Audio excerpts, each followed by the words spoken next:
India உலகத்திலே மிகப்பெரிய democratic country. இங்க ஒரு மனுஷனுக்கும் கேள்வி கேட்கிற உரிமை இருக்கு.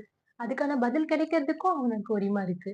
ஆனா, அப்படி ஒரு கேள்வி கேட்டதுக்காக, அதுக்கான பதில் கிடைக்காம ஒரு மனுஷன் 19 நாளா சாப்பிடாம ஹங்கர் ஸ்ட்ரைக்ல ஈடுபட்டுட்டு இருக்காரு. அப்படின்னு சொன்னா உங்களால நம்ப முடியுதா?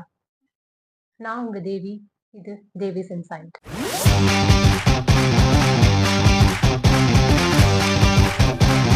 Hi friends. இப்போ நம்ம இங்க பேசிட்டு இருக்க இந்த நிமிஷத்துல ஒரு மனுஷன் 19 நாளா சாப்பிடாம வெறும் தண்ணிய மட்டும் குடிச்சிட்டு அவரு ஹங்கர் ஸ்ட்ரைக் நடத்திட்டு வந்துட்டு இருக்காரு. அப்படி தன் உயிரையே பணயம் வச்சு அவர் எதுக்கு போராடணும்? யார் அவரு? அவருதான் சோனம் வாங்ஷுக். 2009ல ரிலீஸ் ஆன நண்பன் மூவி நம்ம எல்லாருக்குமே தெரியும். அதுல நம்ம எல்லாரையுமே கண்டிப்பா அழ வச்ச ஒரு கேரக்டர் தான் கொசக்சி பசப்புகள். இப்படி ஒரு கேரக்டர் ரியல் லைஃப்லயே இருந்திருக்காங்க அப்படின்னு சொன்னா நம்மளால நம்ப முடியுமா? இந்த கதை சினிமால ஆரம்பிக்கல. இது 1966ல லடாக்ல ஹிமாலயாஸ் ரீஜியன்ல ஆரம்பிக்குது. இப்ப நம்மளுக்கு லடாக் அப்படின்னு சொன்னா என்ன ஞாபகம் வரும்? Snow, mountains, Royal Enfield, bikers, trekking இப்படியெல்லாம் ஞாபகம் வரும். ஆனா இதுவே ஒரு 60 இயர்ஸ் பேக் போய் பார்த்தா லடாக் ஒரு அன்டெவலப்டான பிளேஸ். ஸ்கூல் இல்ல, ப்ராப்பர் ஃபெசிலிட்டி இல்ல, ரோட் ஃபெசிலிட்டி இல்ல, ஹாஸ்பிட்டல்ஸ் ஒரு ப்ராப்பரான லிவிங்கே இல்லாம வாழ்ந்திருக்காங்க. இப்படி ஒரு இடத்துல தான் பொறக்குறாரு நம்ம சோனம் வாங்ஷுக். சோனம் வாங்ஷுக் தன்னோட 9 வயசு வரைக்கும் ஸ்கூல்னா என்னன்னு கூட தெரியாம இருந்து வளர்ந்திருக்காரு. ஏன் அவருக்கு இன்ட்ரெஸ்ட் இல்லையா படிக்கிறதுல அப்படின்றதுனால இல்ல. அங்க வந்து ஒரு ப்ராப்பரான ஸ்கூலிங் இல்ல. அதான் நான் முன்னாடியே மென்ஷன் பண்ண மாரி ரோட் ஃபெசிலிட்டீஸ் இல்ல, ஹாஸ்பிட்டல்ஸ் இல்ல, அப்படின்னா ஸ்கூலும் அங்க இல்ல. ஸோ ரொம்ப தூரம் போய் படிக்கணும் அப்படின்றதுனால குழந்தைங்கள வந்து ஸ்கூலுக்கு சென்ட் பண்ணாம அவங்க வீட்ல இருக்க பேரண்ட்ஸே தான் அவங்களுக்கு டீச் பண்றாங்க. இப்படிதான் நம்ம சோனம் வாங்ஷுக்கோட அம்மாவும் டீச் பண்றாங்க. இது எல்லாமே அவரோட லைஃப்ல வந்து ஒரு டிராஸ்டிக்கான சேஞ்ச கொண்டு வருது. இப்பதான் ஒரு முக்கியமான கட்டத்துக்குள்ள போறோம். தன்னுடைய 9 வயசுக்கு அப்புறமா ஸ்ரீநகருக்கு அவர் அனுப்பப்படுறாரு ஸ்கூலிங்காக. அங்க போனா டோட்டலா டிஃபரண்டான என்வைரன்மென்ட். அவங்க பேசுற லாங்குவேஜ் புரியல, ஸ்கூல் சிஸ்டம் புரியல, அண்ட் டீச்சர்ஸ் பேசுறது புரியல. அவருக்கு ஆன்ஸரே தெரிஞ்சாலும் அவரால எந்திச்சு நின்னு ஆன்ஸர் பண்ண முடியல. ஸோ இதனாலலாம் ஆப்வியஸ்லி நம்ம எல்லாருக்குமே தெரியும்ல. ஒரு ஸ்கூல்னா டீச்சர்ஸ் கேட்கும்போது நம்ம ஆன்ஸர் பண்ணலனா நம்மள எப்படி ப்ரொஜெக்ட் பண்ணுவாங்க? நம்மள எப்படி ட்ரீட் பண்ணுவாங்கன்னு. ஏன்னா நம்ம ஒருத்தரும் நம்ம இல்லனாலும் நம்ம ஃப்ரெண்ட்ஸ் இல்ல நம்ம கூட இருந்தவங்கள ட்ரீட் பண்றத வச்சு நம்ம பார்த்திருப்போம். அப்படிதான் இவரையும். இவருக்கு வந்து ப்ராப்பரா ஆன்ஸர் சொல்ல முடியல, அவங்க லாங்குவேஜ் புரியல அப்படின்ற ஒரே ரீசன்க்காக அவர வந்து "நீ வீக்கு. நீ எல்லாம் எங்க படிக்க போற? உனக்கெல்லாம் படிக்கிறதுக்கே இது கிடையாது." அப்படின்னு சொல்லி அவர பிராண்ட் பண்றாங்க. இத வந்து ரொம்ப வருஷம் கழிச்சு அவர் ஒரு இன்டர்வியூல சொல்றாரு. இதுதான் அவரோட டார்க்கஸ்ட் பீரியட் ஆஃப் டைம் லைஃப்ன்னு சொல்றாரு. ஸோ இப்படியா இருந்தவரு, எப்படி நம்ம வேர்ல்டே திரும்பி பார்க்குற அளவுக்கு தன்னை மாத்திக்கிட்டாரு அப்படிங்கிறது தான் இவரோட ஸ்டோரி. ஸோ இதெல்லாமே நடந்துட்டு இருக்கப்போ படிச்சு முடிக்கிறாரு. தன்னுடைய இன்ஜினியரிங் டிகிரி படிச்சு முடிக்கிறாரு. ஸோ ஆப்வியஸ்லி நம்மளுக்கு எல்லாமே தெரியும்ல. இப்போ மாதிரி இல்ல. இன்ஜினியர்ஸ்க்கு வொர்க். ஆனா அந்த டைம்ல வந்து அவரு படிச்சதுக்கான வொர்க் வந்து கிடைச்சிருக்கு. அப்ராட்க்கு போய் செட்டில் ஆயி ஒரு கம்ஃபர்டபுளான லிவிங் இருக்கிற அளவுக்கே கூட அவருக்கு இருந்திருக்கு. பட் அவரு அதெல்லாம் சூஸ் பண்ணாம அவரோட ஸ்பார்க் இந்த எஜுகேஷன் சிஸ்டம்னால நம்ம எவ்வளவு கஷ்டப்பட்டோமோ, அந்த மாரி இதுக்கப்புறம் எந்த ஒரு குழந்தையும் கஷ்டப்படக்கூடாது அப்படின்னு நினைக்கிற ஒரு ஸ்பார்க்ல தான் இது எல்லாமே சேஞ்ச் ஆகுது. ஸோ, இதுக்கான அவர் கொண்டு வந்தது தான் செக்மால் அப்படின்ற model. Student education and cultural movement of Ladakh. இதுல வந்து என்னன்னா, இது வந்து என்ன மூவ்மெண்ட் இத வந்து ஒரு மூவ்மெண்ட்டா ஸ்டார்ட் பண்றாரு. ஒரு குரூப் ஆஃப் ஸ்டூடண்ட்ஸ் வச்சு. இந்த ஸ்டூடண்ட்ஸ்லாம் யாருன்னு பார்த்தா, இந்த இப்ப நான் முன்னாடி சொன்ன மாதிரி எஜுகேஷன் சிஸ்டமால அன்ஃபிட் இல்ல ஃபெயிலியர் ஒண்ணுத்துக்குமே உதவாதவங்க. இப்படின்னு சொல்றவங்கள எல்லாத்தையும் ஜாயின் பண்றாரு லடாக் ரீஜியன்ல. இந்த மாரி இருக்க பசங்கலாம் கொஞ்சம் கொஞ்சமா அவங்களோட ஸ்கில்ஸ வச்சு க்ரோ ஆக முடியும் அப்படின்னு சொல்றாரு. புக் எஜுகேஷன் மட்டும் தான் இம்பார்ட்டன்ட் அப்படின்னு சொல்லாம, அவங்களுக்கான லைஃப் ஸ்கில்ஸ சொல்லிக் குடுத்தா, அவங்க வந்து ஒரு பெரிய லெவலுக்கு ரீச் ஆவாங்க அப்படின்னும் அப்படின்னு அவரோட பாயிண்ட்ட கொண்டு வந்து வைக்கிறாரு. ஃபர்ஸ்ட் இவர யாருமே நம்பல ஆப்வியஸ்லி. எல்லா விஷயத்திலயும் நடக்கிற மாரி தான். அவர வந்து யாருமே நம்பல. அண்ட் இவர் வந்து ஸ்டார்ட் பண்ற இந்த மாடல்ல வந்து, இந்த மாரி இருக்க குழந்தைங்கள கூட்டிட்டு வந்து, அவங்களுக்கு வந்து ஃபார்மிங் சொல்லிக் குடுக்குறாரு, கன்ஸ்ட்ரக்ஷன் சொல்லிக் குடுக்குறாரு. அவங்களுக்கு புது புது இன்னோவேஷன் சொல்லிக் குடுக்குறாரு. இப்படி போயிட்டே இருக்கும்போது, கொஞ்சம் கொஞ்சமா அந்த ஸ்டூடண்ட்ஸும் மாறுறாங்க. அவங்க வந்து டீச்சர்ஸா மாறுறாங்க, ஆன்டர்பிரினியர்ஸா மாறுறாங்க. இண்டஸ்ட்ரியலிஸ்ட்டா மாறுறாங்க. ஸோ இந்த மாதிரி கொஞ்சம் கொஞ்சமா அவங்க வளர வளர இவரோட பேரும் வளருது லடாக். ஃபர்ஸ்ட் லடாக்க திரும்பி பார்க்க வச்சவரு, இந்தியாவ திரும்பி பார்க்க வைக்கிறாரு. இந்தியாவ திரும்பி பார்க்க வச்சவரு சரி ஓகேடா இதுக்கப்புறம் என்ன இருக்குன்றது விட்டுட்டு, இவரோட மாடல் வந்து வேர்ல்ட் லெவல்ல ஹிட் ஆகுது. ஸோ இந்த மாதிரி வேர்ல்ட் லெவல்ல அவருக்கு வந்து அப்ரிசியேஷன் கிடைச்ச உடனே, இதுக்காக அவருக்கு நெறைய அவார்ட்ஸ் கிடைக்குது. இன்டர்நேஷனல் வைஸ், நேஷனல் வைஸ் இந்த மாதிரி நெறையா கிடைக்குது. ஸோ செக்மால் மாதிரியே நெறைய இன்னோவேஷன்ஸ் கொண்டு வராரு. அதுல ஒண்ணு தான் ஆப்பரேஷன் நியூ ஹோப் அப்படிங்கிற ஒண்ணும் அண்ட் யுனிவர்சிட்டி இவரு ஒரு யுனிவர்சிட்டிய பில்ட் பண்றாரு. HIAL. இதுல என்ன சொல்லி தராங்கன்னா, இங்க வந்து எப்படி ஹிமாலயன் ரீஜியன்ஸ்ல இருக்க ப்ராப்ளம்ஸ் அண்ட் மவுண்டன்ல இருக்க ரீஜியன்ல இருக்க ப்ராப்ளம்ஸ் எல்லாத்தையும் எப்படி நம்ம டாக்கிள் பண்றது அப்படின்றத பத்தி ஃபுல்லா சொல்லிக் குடுக்குற யுனிவர்சிட்டி தான் HIAL. ஸோ இப்படி இருக்க வாங்ஷுக் வந்து என்ன பண்றாருன்னா, அடுத்து என்ன பிரச்சனை? ஃபர்ஸ்ட் இருக்க எஜுகேஷன். ஸோ எஜுகேஷன் வந்து அவர் ஒரு மாடல் கொண்டு வந்து அந்த மாடல் ரொம்ப சக்சஸ்ஃபுல்லா போயிட்டு இருக்கு. அதுவே இன்னொரு சைடு திரும்பி பார்த்தா, வாட்டர் வந்து ரொம்ப ப்ராப்ளமேட்டிக்கா இருக்கு லடாக் ரீஜன்ல. அதுவும் சம்மர்ல ரொம்ப ப்ராமினன்ட்டா இருக்கு அந்த இடத்துல. ஸோ அதுக்கு என்ன பண்றாருன்னா, வின்டர்ன்னு ஃபுல்லாவே இங்க ஐஸ், கிளேஷியர்ஸ் இப்படி இருக்க ஒரு இடம், சம்மர் வந்தா ஏன் தண்ணியே இல்லாம போகுது? அப்படின்னு அவரு யோசிச்சு, அவருக்கு எப்பவுமே ஒரு ஹேபிட் இருக்குன்னு சொல்றாங்க. லைக் ப்ராப்ளம் அப்படின்னு ஒண்ணு பார்த்தாருன்னா, அதுக்கு வந்து கம்ப்ளைண்ட் பண்ணாம, இது இப்படி இருக்கு, அது அப்படி இருக்கு அப்படின்னு சொல்லிட்டு ரேண்டமா பேசிட்டு இல்லாம, அதுக்கான சொல்யூஷன கண்டுபிடிக்கணும் அப்படின்னு நினைக்கிறாரு. அதுக்காக கொண்டு வந்தது தான் ஐஸ் டு பா அப்படின்ற கான்செப்ட். இந்த கான்செப்ட் வந்து பேசிக்கா நம்ம ரெஃப்ரிஜரேட்டர் கான்செப்ட் மாரி தான். வின்டர் டைம்ல கலெக்ட் ஆகுற ஐஸ் எல்லாத்தையும் ஒரு ஒரு டாலான கிளேஷியர் மாதிரி, ஒரு மவுண்டன் மாதிரி கொண்டு வந்து வைக்கிறாரு. ஸோ அது வந்து ஸ்டோர் பண்ணி வைக்க ரொம்ப யூஸ்ஃபுல்லா இருக்கு. இதுவே சம்மர் சீசன்ல இங்க இருந்து மெல்ட் ஆகி வர வாட்டர் எல்லாத்தையுமே வந்து கிராப்பிங்க்கு யூஸ் பண்றாரு. ஸோ வின்டர் டைம்ல கலெக்ட் பண்ற ஐஸ் வந்து வாட்டரா நம்மளுக்கு சம்மர் டைம்ல யூஸ் ஆகும்.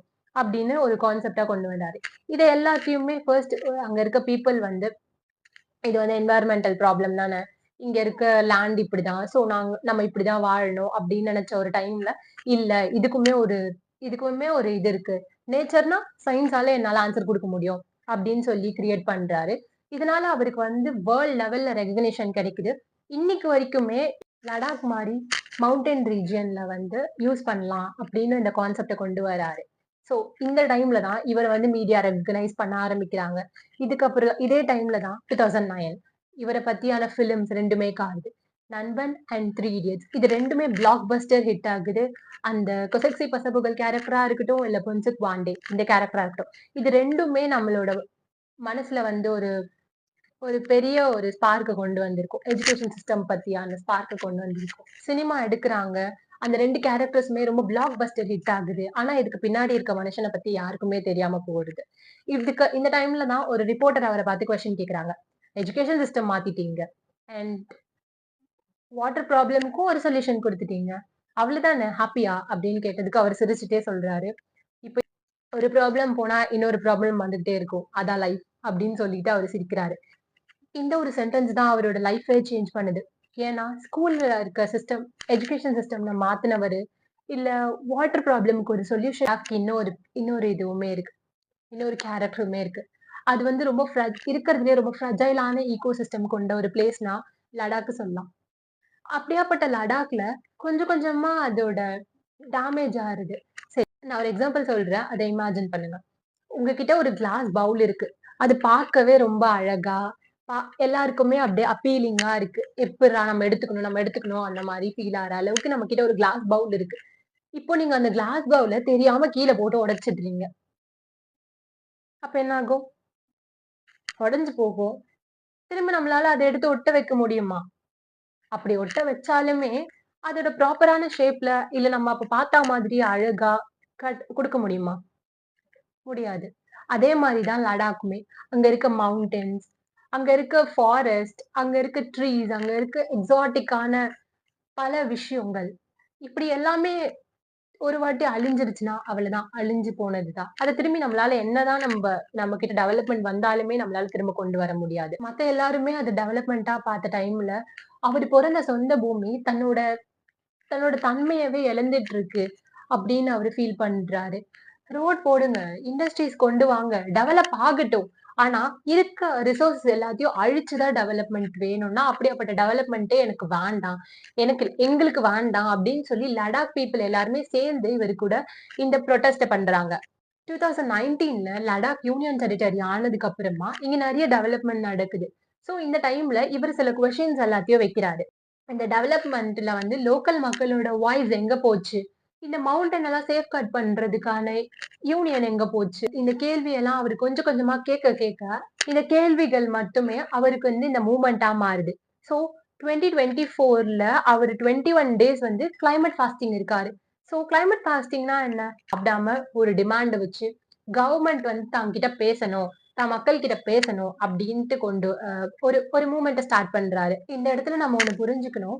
சோனம் வாங்ஷுக்கு வந்து ப்ரொடெஸ்ட் மேல, இல்ல அடிச்சுட்டு வயலன்ஸ் கிரியேட் பண்றது மேல அவருக்கு இன்ட்ரெஸ்ட்டே இல்ல. ஏன்னா நான் இதுக்கு முன்னாடியே சொன்ன மாதிரி, அவருக்கு வந்து ஒரு ப்ராப்ளம் அப்படின்னு பார்த்தா, அத வந்து பெருசாக்கி, எதுவுமே இல்லாம ஒரு இன்னோவேஷன் மூலியமா ஒரு ஆன்ஸர் கொண்டு வரணும் அப்படின்னு தான் அவரு எல்லாத்துலயுமே ஃபோக்கஸ் பண்றாரு. இப்படியாப்பட்ட மனுஷன் எதுக்கு ப்ரொடெஸ்ட்க்கு போணும்? அதானே. அவரு ப்ரொடெஸ்ட்க்கு போல. ஃபர்ஸ்ட் அவரு ப்ராப்பரா கொஸ்டின்ஸ் எழுப்புறாரு.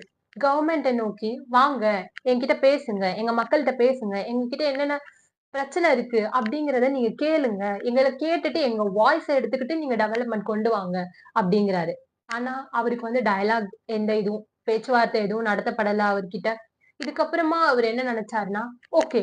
நம்ம இப்பயுமே அவங்கள எந்த ஒரு ப்ராப்ளமும் கிரியேட் பண்ணாம, எந்த ஒரு பப்ளிக்குமே பிரச்சனை குடுக்காம, நம்ம புரொடெஸ்ட் பண்ணுவோம் அப்படிங்கிறாரு. சோ அவரு கொண்டு வந்த அந்த புரொடெஸ்ட் தான் ஹங்கர் புரொடெஸ்ட். இது 2024ல 21 டேஸ் அவரு நடத்துறாரு இந்த ஹங்கர் ஃபாஸ்ட். ஆனா நான் முன்னாடியே சொன்ன மாரி சோனம் வாங்ஷுக்கு புரொடெஸ்ட் அப்படின்னா ரொம்ப பிடிக்கும் அப்படின்லாம் இல்ல. ஃபர்ஸ்ட் அவரு வந்து எப்பயும் போல நான் ஆல்ரெடி மென்ஷன் பண்ண மாதிரி, அவர் வந்து ஒரு ப்ராப்ளம்னா, அத வந்து பேசி, எதுவும் நம்ம பெரிய கம்ப்ளைண்ட் அப்படிலாம் பண்ணாம, நார்மலா அதுக்கான சொல்யூஷன் என்ன அப்படின்ட்டு அவரோட சயின்ஸ் மூலியமா, இன்னோவேஷன்ஸ் அண்ட் டெக்னாலஜி மூலியமா கொண்டு வரணும்னு ட்ரை பண்றாரு. அப்படி அந்த விஷயம் நடக்கல அப்படின்ற டைம்ல, அவரு கவர்ன்மெண்ட் அர்ஜ் பண்றாரு. வந்து எங்ககிட்ட பேசுங்க. லைக் எங்கள வந்து எங்களோட வாய்ஸயுமே எடுத்துக்கோங்க. நாங்க தான் அந்த அந்த இடத்துல வாழ போற மக்கள். எங்களோட வாழ்ற பூமி வந்து அழிஞ்சு போறத வந்து எங்களால எங்க கண்ணு முன்னாடி பார்க்க முடியாது. சோ நீங்க வந்து எங்ககிட்ட பேசுங்க அப்படிங்கிறாரு. ஃபர்ஸ்ட் என்னன்னா, இன்னோவேஷன் பண்ணி ட்ரை பண்றாரு. அதுக்கு நடக்கல. அண்ட் டயலாக் வெயிட் பண்றாரு. நடக்கல. அப்படிதான் பார்த்துட்டே இருக்கும்போது தான், சரி ஓகே நம்ம வந்து எந்த மக்களையுமே டிஸ்டர்ப் பண்ணாம, நம்ம ஸ்ட்ரைக் இருப்போம் அப்படின்னு சொல்லி கொண்டு வர்றது தான் ஹங்கர் ஸ்ட்ரைக். உண்ணாவிரத போராட்டம். இப்படி நடத்துறாரு. சோ இத வந்து அவர் ஒரு பேட்டர்னாவே வச்சிருக்காரு எப்பவுமே. அவரோட நடக்கிற ப்ரொடெஸ்ட் எல்லாத்துலயுமே இப்படிதான் நடக்குது. சோ, இப்படி போயிட்டே இருக்கும்போது, இவங்க கிட்ட ப்ராப்பரான கவர்ன்மெண்ட் வந்து அவங்க கிட்ட டயலாக் வச்சுக்கிறதுக்கு விரும்பல. அதனால இவரு வந்து ஒரு 21 டேஸ் 2024ல ஹங்கர் ஸ்ட்ரைக் இருக்காரு. சரிம்மா, இப்ப எதுக்கு நீ இத பத்தி பேசிட்டு இருக்க? அப்படின்னு உங்களுக்கு ஒரு கொஸ்டின் எழும்பலாம்.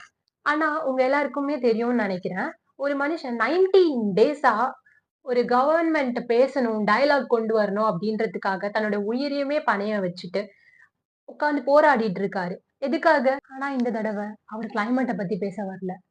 அவரோட ஊரான லடாக் அத பத்தியும் பேச வரல. அவரு பேச வந்தது எல்லாமே ஸ்டூடண்ட்ஸ்க்காக. ஸ்டூடண்ட்ஸோட எஜுகேஷன் சிஸ்டம்க்காக. அங்க நடக்கிற குளறுபடிகளுக்காக. அப்படி என்ன நடந்துச்சு? அதானே. நம்மள நெறைய பேருக்கு தெரிஞ்சிருக்கும். இப்ப நடந்த நீட், த பிக் ஜெயண்ட். நீட்ட பத்தி நானா சொல்லணும் அப்டின்னுலாம் இல்ல. சரி ஓகே. உங்களுக்கு ஒரு குட்டி கதை நான் சொல்லட்டுமா? நீங்க வந்து இப்போ 10th முடிக்கிறீங்க. 10th முடிச்சுட்டு நீங்க அடுத்து என்னடா பண்ணலாம் அப்படின்னு யோசிக்கும்போது, உங்கள சுத்தி இருக்கவங்க எல்லாருமே சொல்றாங்க.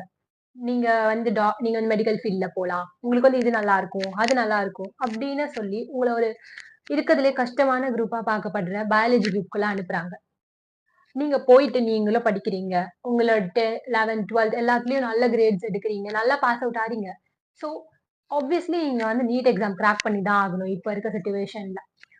அப்படி இருக்கப்போ, நீங்க நீட் எக்ஸாம்க்காக உட்கார்ந்து பிரிப்பேர் பண்றீங்க. இப்ப நீங்க 11த், 12த் படிச்சது இல்லாம, நீங்க நீட்க்கு உட்கார்ந்து 1 இயர் படிக்கிறீங்க.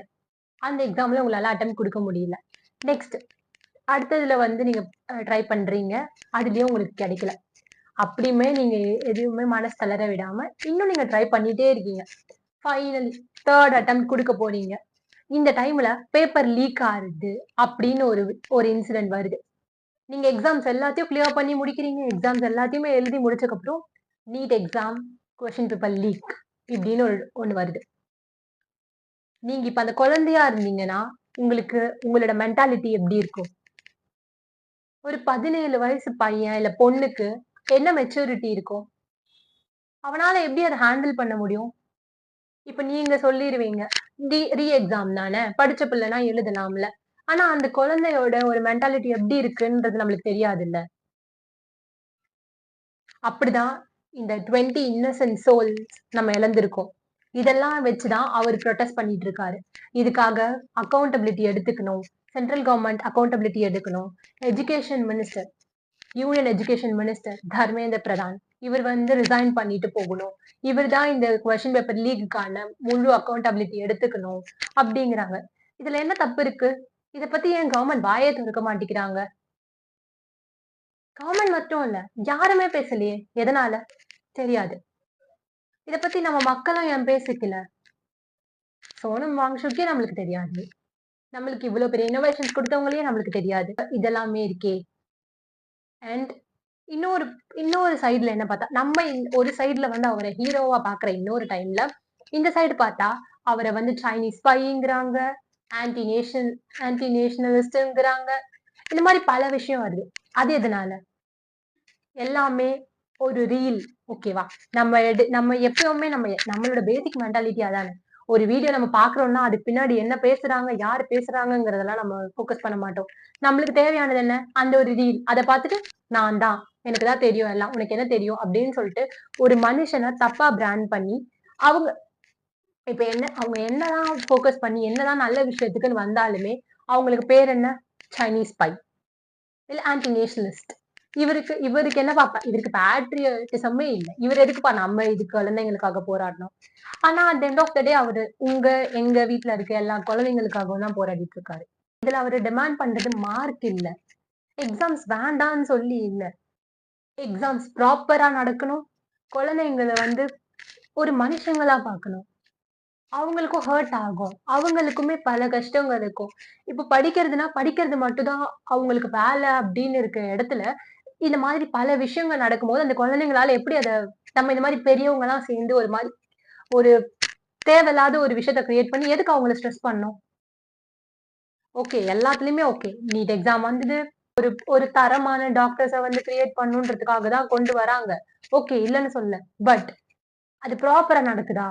அது நடக்கிற முறைகேடுகளுக்கு வந்து ப்ராப்பரா அவங்க அக்கவுண்டபிலிட்டி எடுத்துக்கிறாங்களா? இதுதான் அவரோட முதல் கேள்வியா இருக்கு. அவரும் அவர் கூட போராடுற பசங்களுக்கான கேள்வியா இருக்கு. இந்த ப்ரொடெஸ்ட்ல இப்ப கொஞ்சம் கொஞ்சமா மீடியாவோட இன்டர்வென்ஷன் வந்து அங்க போராடிட்டு இருக்க பசங்க கிட்ட ஸ்டூடண்ட்ஸ் கிட்ட கேக்குறாங்க. "நீங்க ஏன் இங்க வந்திருக்கீங்க?" அப்படின்னு கேட்டதுக்கு ஒரு ஒரு ஸ்டூடண்ட் சொல்றாங்க, "எக்ஸாம் முடிஞ்சது. ஆனா அன்சர்டானிட்டி இன்னும் முடியல." அண்ட் இன்னொருத்தர் சொல்றாரு, "நம்ம ஃபியூச்சர் பத்தி கிளாரிட்டியே இல்லாத இடத்துல நாங்க எதுக்கு எக்ஸாம்ஸ் கிளியர் பண்ணணும்?" கரெக்ட்டான கேள்வி தான? இந்த மாதிரி ஒரு ஒரு குழந்தைக்குள்ளயும், ஒரு ஒரு ஸ்டூடண்ட்குள்ளயும் 1008 கேள்விகள் இருக்கு. இதுக்கான பதில் எங்க கிடைக்கும்? இந்த ப்ரொடெஸ்ட்ல. இந்த ப்ரொடெஸ்ட்க்கு ஒரு ஆன்சர் வந்தா தான் அந்த குழந்தைங்களுக்கு வந்து என்னங்கிறதே புரியும். அண்ட் ஆல்சோ சோனம் வாங்ஷுக் கிட்ட இதே கொஸ்டின் எழுப்பும்போது, மக்களுக்கு எஜுகேஷன் மேல ஒரு தனி ரெஸ்பெக்ட் இருக்கணும். அவங்களுக்கு வந்து அக்கவுண்டபிலிட்டி எடுத்துக்கணும். அங்க நடக்கிற ப்ராப்ளம்ஸ்க்கெல்லாம் அக்கவுண்டபிலிட்டி எடுத்துக்கணும். டிரான்ஸ்பரன்சி ரொம்ப முக்கியம். அதுவும் இந்த இந்த செக்டார்ல டிரான்ஸ்பரன்சி ரொம்ப முக்கியம் அப்படின்னு பேசுறாரு. எல்லாத்துக்குமே 2 சைடு இருக்கா மாதிரி இங்கேயும் அப்படிதான். கவர்ன்மெண்ட் சைடுல பார்த்தா, நம்ம எக்ஸாம் சிஸ்டம் வந்து இன்னும் ஸ்ட்ரென்தன் பண்ணணும். டெவலப்மெண்ட் வேணும். நல்ல டாக்டர்ஸ உருவாக்கணும். அப்படின்றதுக்காக கொண்டு வராங்க. அதுவே ஸ்டூடண்ட் சைடுல பார்த்தா, எங்களுக்கு நம்பிக்கை இல்ல. இங்க ஒரு டிரான்ஸ்பரன்சி வேணும். அக்கவுண்டபிலிட்டி எடுத்துக்கணும். நடந்த விஷயத்துக்கு அக்கவுண்டபிலிட்டி எடுத்துக்கணும். இந்த 20 இன்னசென்ட் சோல்க்கு உயிர் போனதுக்கான அக்கவுண்டபிலிட்டி எடுத்துக்கணும் அப்படின்றது. இடத்துல தான் இது 2 பக்கமா திரும்புது. ஸ்டூடண்ட்ஸோட கேள்விகளுக்கு பதில் வேணும். அண்ட் கவர்ன்மெண்ட் சொல்றாங்க எந்த ஒரு ப்ராப்பரான இன்வெஸ்டிகேஷனும் நடக்காம எங்களால ஒரு ஒரு கன்க்ளூஷனுக்கு வர முடியாது அப்படிங்கிறதும். சோ இதுக்கு 2த்துல நடுவுல மாட்டிக்கிட்டு தான் இப்ப அந்த போராட்டம் நடந்துட்டு இருக்கு. இத பத்தியான ஃபால்ஸ் நரேட்டிவ்ஸும் சோசியல் மீடியால போயிட்டு தான் இருக்கு. இவர ஒரு சைனீஸ் ஸ்பைன்னு கூப்பிட ஆரம்பிக்கிறாங்க. இது எங்க நடந்துச்சுன்னா, இவர் இது மாதிரியே இன்னும் நெறைய நேஷனல் இஷ்யூஸ் பத்தி எல்லாம் பேசியிருக்கும்போது, ஒரே ஒரு ஃபால்ஸான வீடியோனால இவர டோட்டலா பிராண்ட் பண்ணி சைனீஸ் ஸ்பையி, இவர் வந்து அங்க என்ன சொல்லியிருக்காருன்னா, உண்மை கிடையாது. உண்மையானத வந்து நீங்க தேடுங்க. உண்மையான நான் என்ன சொன்னேன்றத ஃபர்ஸ்ட் தேடி பாருங்க. அப்படின்னு சொல்லி அவரு வந்து மறுக்கிறாரு. நான் இந்த மாதிரி எல்லாம் எதுவுமே பண்ணல. இந்த மாதிரி ஆ தப்பான இன்டென்ஷன்ல வந்து நான் மேக் பண்ணல. அப்படின்னும் அவரு மென்ஷன் பண்றாரு. ஒருத்தவங்கள பத்தி நம்ம ஈஸியா கன்க்ளூஷன்க்கு வந்துரலாம். அவங்க இப்படி, அவங்க அப்படி. ஆனா, ஒருத்தவங்களோட 40 வருஷம் வொர்க்க பார்த்துட்டு, அவங்கள பத்தி தெரிஞ்சுக்கிறது தான் ரொம்ப கஷ்டம். ஒரு குழந்தையா இருக்கும்போது, ஸ்கூல் இல்ல, ஒரு ப்ராப்பரான எஜுகேஷன் சிஸ்டம் இல்ல, அப்படின்னு நெனச்சவரு, ஒரு ஸ்கூலயே, ஒரு யுனிவர்சிட்டியே உருவாக்குனாரு. வாட்டர் இல்ல அப்படின்ற டைம்ல, ஐஸ் ஸ்டூப்பா அப்படின்னு ஒரு இன்னோவேஷன கொண்டு வந்தாரு. இப்போ எஜுகேஷன் மேல கேள்வி வந்திருக்கு திரும்ப. அப்போ யாருக்குமே எந்த பிரச்சனையும் குடுக்காம, அமைதியா போராடிட்டு இருக்காரு. அப்படியாப்பட்டவரோட போராட்டம் அமைதியாவே தான் இருக்கு. வெளிய யாருக்குமே பெருசா தெரிய மாட்டேங்குது. நீங்க அவரோட டிமாண்ட்ஸ் அக்ரி பண்ணலாம், இல்ல டிஸ்அக்ரி பண்ணலாம். அவருக்கு நீங்க சப்போர்ட் பண்ணலாம், இல்ல சப்போர்ட் பண்ணாம கூட நிக்கலாம். ஆனா, இது ஒண்ணும் ஒரு ஒரு ஹீரோவோட கதையோ, இல்ல ஹீரோ வந்து எல்லாரையும் காப்பாத்துறதுக்காக நிக்கிறாங்க, அப்படியெல்லாம் இல்ல. இது ஒரு டீச்சரோட கத. ஒரு இன்னோவேட்டரோட கத. ஒரு எஜுகேஷனல் ஆக்டிவிஸ்டோட ஒரு கத. ஒரு சிட்டிசன் தனக்கு மட்டும் இல்லாம, தன்னுடைய சொசைட்டில இருக்க எல்லாருடைய நன்மைக்காகவும் நின்னுட்டு போராடிட்டு இருக்காரு. அதுவும் அமைதியா, யாருக்குமே பிரச்சனை குடுக்காம, அமைதியா போராடிட்டு இருக்காரு. இப்படி போராடிட்டே இருக்கப்போ, 18 ஜூலை ஹைகோர்ட்டே உள்ள வந்து, அவருக்கு ப்ராப்பரான மெடிகேஷன்ஸ் குடுங்க. அவர சாப்பிட வைங்க. அப்படின்னு சொன்னப்ப கூட, அவரு எனக்கு ஒரு ப்ராப்பரான ஆன்சர் வர வரைக்கும், நான் வந்து எதுவுமே கேட்கிறதா இல்ல. அப்படின்னு சொல்றாங்க. இத ஒரு புரொடெஸ்ட்டா பார்க்காம, ஒரு சிட்டிசன் தன்னுடைய மக்களோட நீட்ஸ்க்காக, தன்னோட உயிர பணயம் வச்சுட்டு கேள்வி கேட்டுட்டு இருக்காரு. இந்த கேள்விகளுக்கு பதில் கிடைக்குமா? டெமோக்ரஸின்னா ஓட்டு போடுறது மட்டும் இல்லங்க. நம்ம கேள்விகளுக்கு பதில் கிடைக்கணும். அதுவுமே டெமோக்ரஸி தான். நீங்க என்ன நினைக்கிறீங்க? சோனம் வாங்ஷுக் பண்ற புரொடெஸ்ட் கரெக்ட்டா? இல்ல இதுவும் இன்னொரு ஒரு பொலிட்டிக்கல் ஸ்டண்டா? நீங்க என்ன நினைக்கிறீங்களோ, உங்க கமெண்ட்ட ரெஸ்பெக்ட்ஃபுல்லா எந்த ஒரு பொலிட்டிக்கல் பயஸும் இல்லாம ஷேர் பண்ணுவீங்கன்னு நம்புறேன். உங்களுக்கு இந்த வீடியோ பிடிச்சிருந்தா லைக் பண்ணுங்க, ஷேர் பண்ணுங்க. நான் உங்க தேவி. இது தேவிஸ் இன்சைட்.